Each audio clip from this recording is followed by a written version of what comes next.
Here guys, ang video natin for today is mag-set up tayo ng very easy at DIY na photo booth. Photo booth. So ito lang yung aking setup. So ito yung surface holder or tablet stand tripod na siya.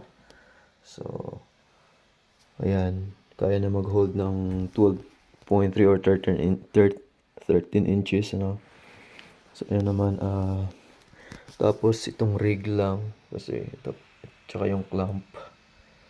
Ginamit ko yung clamp na merong mapagsaksakan ng another thread para mas stand ko yung aking webcam or yung Osmo Pocket 3 na. Hindi ko kailangan gumamit ng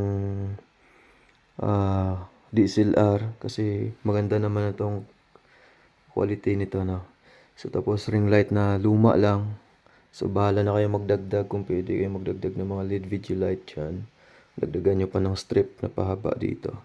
So ayan, gumamit ako ng green screen as parang ID picture yung gagawin ko, So ayan na siya.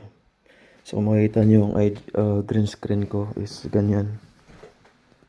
So ganon. Pang lang, occasionally lang yan. So ayan. Tapos i-start natin ang sample ng shoot natin as green screen. So 1 lang yan.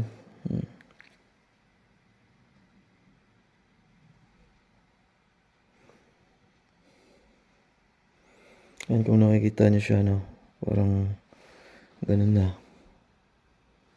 Yan lang. Yan.